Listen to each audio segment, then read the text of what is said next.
hello everyone, in this video we are going to cover the difference between magnetic dipole and the electric dipole. What is the difference between the magnetic dipole and the electric dipole is that electric dipole जैसे कि आपने electrostatic में भी पढ़ा है, उसमें क्या होता है, टू अगर चार्जेस होते हैं वो सेपरेट होते हैं बाय सम डिस्टेंस. सपोज ये पॉजिटिव क्यू है और ये नेगेटिव क्यू है, ये बाय डिस्टेंस, इन दोनों के बीच का डिस्टेंस क्या है, सेपरेटेड बाय डिस्टेंस 2a है. तो यहाँ पर ये पूरा इलेक्ट्रिक डाइपोल है. तो यहाँ से इलेक्ट्रिक डाइपोल में आपको पता है जो पॉजिटिव चार्ज होता है उससे इमर्ज करती है, उससे बाहर को रेडिली आउटवर्ड्स निकलती है क्या, इलेक्ट्रिक फील्ड. तो यहाँ पॉजिटिव जो क्यू चार्ज है उससे रेडिली बाहर को इलेक्ट्रिक फील्ड्स निकल रही है, और जो माइनस क्यू चार्ज है वहाँ पर क्या है, इलेक्ट्रिक फील्ड्स अंदर को आ रही है. ठीक है, उसकी तरफ आ रही है, पॉजिटिव से इमर्ज करती है और नेगेटिव पे आती है. तो यहाँ पर ये ऐसे इलेक्ट्रिक डाइपोल होगा. सो नाउ जो इलेक्ट्रिक डाइपोल का जो डाइपोल मोमेंट है उसकी वैल्यू कितनी हो जाएगी इसके केस में. So now we can write it as electric dipole moment कितना हो जाएगा, जो हमने पहले भी हम इलेक्ट्रोस्टैटिक के चैप्टर में डिस्कस कर चुके हैं, that is represented bye P. और ये P कितना हो जाएगा, इसकी वैल्यू इलेक्ट्रिक डाइपोल मोमेंट की वैल्यू, दैट मीन्स वो P जो है उसकी वैल्यू कितनी होती है, इज इक्वल टू जो चार्ज होगा, यानी कि चार्ज का जो मैग्नीट्यूड है इनटू इन दोनों के बीच का डिस्टेंस जो कि आपका 2a है. तो आपकी वैल्यू इतनी हो गई. नाउ जो मैग्नेटिक डाइपोल है उसमें क्या होता है, दो एंड्स होते हैं, एक नॉर्थ पोल एंड एक साउथ पोल होता है.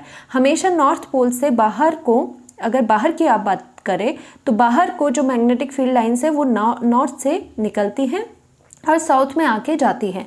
बट इनसाइड द मैग्नेट आपका क्या होता है, उल्टा होता है, यानी कि साउथ से नॉर्थ मैग्नेटिक फील्ड लाइंस आती है, क्योंकि मैग्नेटिक फील्ड लाइंस क्या है, क्लोज लूप बनाते हैं. अगर ये यहाँ से गई और फिर उसके बाद अंदर भी ये कंटिन्यू होती है मैग्नेटिक फील्ड लाइंस. तो सपोज आपका जो ये मैग्नेटिक बार है, आपका एक बार मैग्नेट है, तो उसका जो लेंथ है वो है 2L. सो यहाँ पर जो आपका मैग्नेटिक डाइपोल मोमेंट होगा, अब ये यहाँ पर कौन सा होगा, मैग्नेटिक डाइपोल मोमेंट इसका क्या हो जाएगा, that is represented by capital M. तो कैपिटल M की जो आपकी वैल्यू है magnetic dipole moment, that would be equal to, कितना होता है, इज इक्वल टू जो आपकी ईच नॉर्थ एंड साउथ वाले जो पोल्स है उनकी पोल स्ट्रेंथ कितनी होती है, दोनों की पोल स्ट्रेंथ यहाँ पर M और M होगी. तो यहाँ पर M इंटू दोनों के बीच का डिस्टेंस, यानी कि आपका जो बार है, मैग्नेट बार है, आपका बार मैग्नेट है, उसका लेंथ कितनी है, उसकी आपकी 2L लेंथ है. तो यहाँ पर इसका मैग्नेटिक डाइपोल मोमेंट का फॉर्मूला हो गया, इसका इलेक्ट्रिक डाइपोल मोमेंट का फॉर्मूला हो गया. सेकंड जो डिफरेंस है दोनों में वो क्या है, फोर्स बिटवीन टू चार्जेस. तो चलो यहाँ पे ये बात कर लेते हैं कि सपोज हमारा यहाँ पे Q1 चार्ज है, यहाँ पर आपका Q2 चार्ज है. तो जो फोर्स ऑफ इंट्रैक्शन होती है बिटवीन दीज टू चार्जेस वो कितना होगा, लेट अस सपोज कि दोनों के बीच का डिस्टेंस कितना है, R है. सो नाउ जो फोर्स होगी दोनों के बीच में, that would be equal to, कितना हो जाएगा, 1/4πε0. और आपका जो चार्जेस हैं उनका आपने Q1 और Q2 मैग्नीट्यूड लेना है, डिवाइडेड बाय दोनों के बीच का जितना डिस्टेंस है डिवाइडेड बाय r². तो ये होती है force of attraction between the two charges. Suppose यहाँ पर अगर आपका पॉजिटिव चार्ज है, ये आपका नेगेटिव चार्ज है, उनके बीच में इंट्रैक्शंस इतनी होती है. ऑन द अदर हैंड हम क्या देखेंगे कि इंट्रैक्शन बिटवीन टू पोल्स अगर आपको देखना है तो टू पोल्स आपने कैसे बना दिए, एक आप यहाँ पर डाइपोल बनाओगे, एक यहाँ पर आप बार मैग्नेट बनाओगे. सपोज इसका यहाँ पर नॉर्थ है और यहाँ पर इसका साउथ है. अब आपने क्या करना है, एक और बार मैग्नेट को बिल्कुल इसके अलाइन रखना है. तो यहाँ पर क्या है, सपोज यहाँ पर इसका नॉर्थ है और इसका यहाँ पर साउथ है. तो आपको यहाँ पर सपोज हम कहते हैं कि ये जो एक बार मैग्नेट है उसके जो पोल स्ट्रेंथ्स है, दीज आर M1 और ये भी पोल स्ट्रेंथ M1 होती है. किसी एक बार मैग्नेट की जो पोल की स्ट्रेंथ होती है वो ऑलवेज इक्वल होती है, अगर M1 है तो उसकी भी M2 होगी. बट जो दूसरा बार मैग्नेट है, हमने टोटली डिफरेंट बार मैग्नेट ले लिया, तो उसकी जो फील्ड स्ट्रेंथ, जो आपकी ये मैग्नेटिक पोल स्ट्रेंथ होगी वो M2 सपोज करते हैं और इसकी हम M2 करते हैं. सो इन दोनों के बीच में आपकी क्या इंट्रैक्शन होगी, फोर्स कितनी लगेगी इन दोनों के बीच में. सपोज यहाँ से लेके यहाँ तक जो डिस्टेंस है, लेट अस सपोज वो R है, तो दोनों के बीच में, दोनों पोल्स के बीच में आपको पता है साउथ और नॉर्थ पोल आपस में अट्रैक्ट करेंगे, तो वो फोर्स ऑफ अट्रैक्शन कितनी हो जाएगी, यहाँ पर 1/4πε0 होता है। मैग्नेटिक के केस में उसकी जगह μ0/4π रहता है।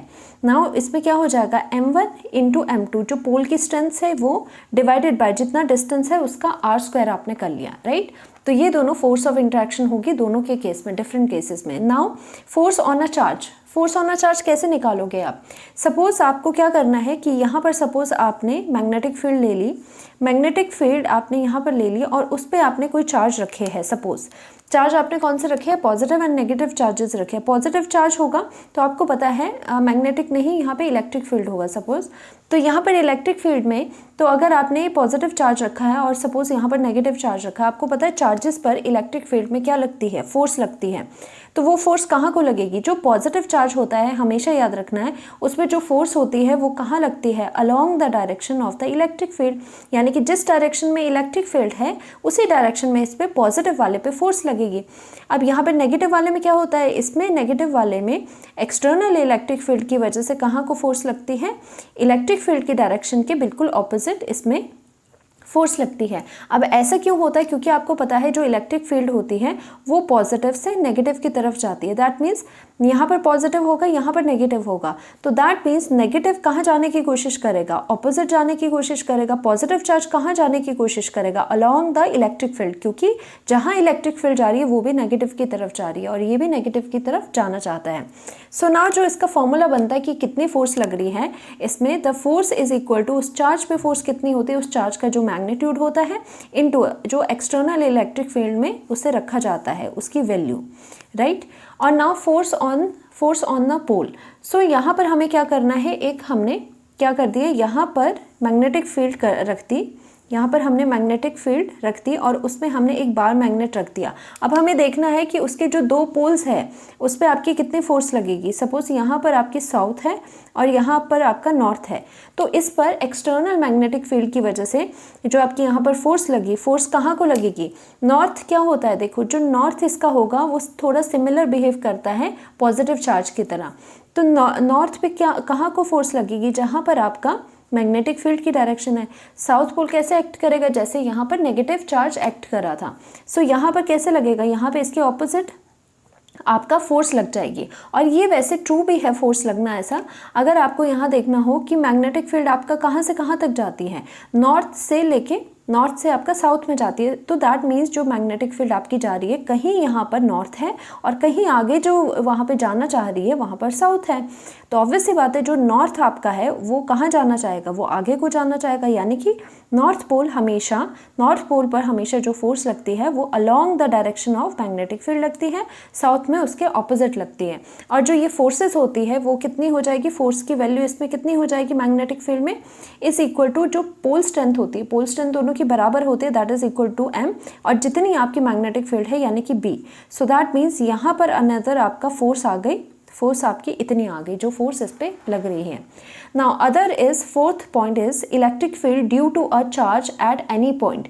यानी कि आपने ये पहले भी कर रखा है कि आपका कोई चार्ज है, लेट अस सपोज आपका पॉजिटिव चार्ज है, उसकी वजह से एक पॉइंट पर कितना आपका इलेक्ट्रिक फील्ड आती है। सपोज ये पॉइंट आपका r डिस्टेंस पे है, सो हमने ये फॉर्मूला कर रखा है कि electric field due to a charge at any point which is at distance r from that charge is equal to 1 कितना होता है 4πε0 रहेगा। और जो चार्ज है सपोज इसका मैग्नीट्यूड q है, डिवाइडेड बाय कितना रहेगा आपका r² रहेगा, जितना उनके बीच का डिस्टेंस है। सो दैट मीन्स इसकी वजह से इस पॉइंट P पर सपोज आपका इलेक्ट्रिक फील्ड इतनी देखने को मिलेगी। वैसे ही आपका यहाँ पर भी कर लेते हैं कि आपका यहाँ पर सपोज एक यहाँ पर मैग्नेट है, राइट, मैग्नेट है, यहाँ पर आपका साउथ है, यहाँ पर आपका नॉर्थ है। तो जो आपका नॉर्थ पोल है सपोज हम उसके बिल्कुल इस एंड से लेके कहाँ तक देखना चाहते हैं, इस पॉइंट पर हम मैग्नेटिक फील्ड देखना चाहते हैं। सपोज ये r डिस्टेंस दूरी पर है, तो हमने क्या करा है, यहाँ पर फॉर्मूला क्या है इसका कि किसी भी पोल के एंड से बिल्कुल इस पॉइंट से मेजर होता है कि इसकी वजह से सपोज इस नॉर्थ की वजह से यहाँ से लेके इस पॉइंट पर जो मैग्नेटिक फील्ड आएगी उसकी वैल्यू कितनी आएगी, B is equal to magnetic field कितनी आती है μ0/4π, और मैग्नेटिक पोल स्ट्रेंथ जितनी रहेगी m divided by R square आ जाएगा, जो डिस्टेंस है दोनों के बीच में वो। तो नॉर्थ पोल की वजह से इस पॉइंट पर आपका क्या आ जाएगा, मैग्नेटिक फील्ड इस तरह से आ जाएगी, राइट।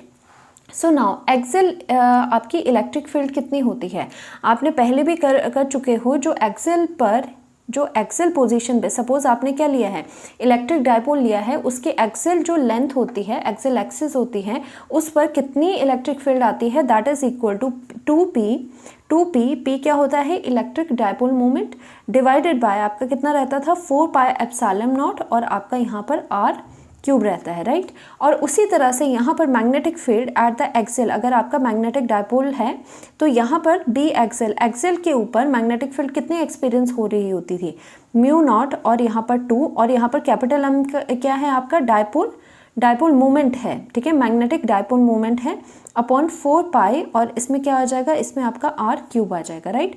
नाउ सिमिलरली आपका इक्वेटोरियल पे क्या बनेगा, आपका इक्वेटोरियल पे कितना हो जाएगा, कितना होता था, माइनस ऑफ p डायपोल, आपका जो डायपोल मोमेंट है, कौन सा, इलेक्ट्रिक वाला dipole moment, divided bye 4 pi epsilon not, और आपका कितना है यहाँ पर r क्यूब रहता था।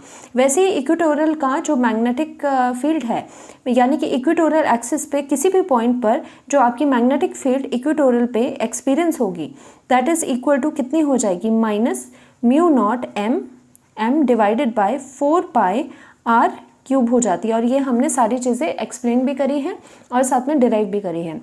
सो in the case of torque, अगर आपका इलेक्ट्रिकल डायपोल है, पॉजिटिव नेगेटिव चार्जेस है, उन पे टॉर्क अगर लगेगी तो टॉर्क का फॉर्मूला कितना हो जाएगा, टॉर्क इज इक्वल टू, इस केस में जो आपकी डायपोल मोमेंट होगा, डायपोल मोमेंट कौन सा, इलेक्ट्रिकल डायपोल मोमेंट होगा, उसका क्या हो जाएगा, उसका क्रॉस आ जाएगा किसके साथ, इलेक्ट्रिक फील्ड के साथ। उसी तरह से मैग्नेटिक फील्ड में अगर आ जाए तो वो क्या हो जाता है, m इंटू बी हो जाता है, राइट। टॉर्क का फॉर्मूला इस केस में इतना बन जाता है ना। लास्ट इज द एनर्जी उसमें कितनी होती है इलेक्ट्रिक डायपोल में, that is equal to, energy is equal to U is equal to minus P, जो डायपोल मोमेंट है आपका, इलेक्ट्रिक डायपोल मोमेंट की वैल्यू है, उससे डॉट करो किसका, इलेक्ट्रिक फील्ड के साथ, ठीक है, तो वो PE cos थीटा खुलेगा।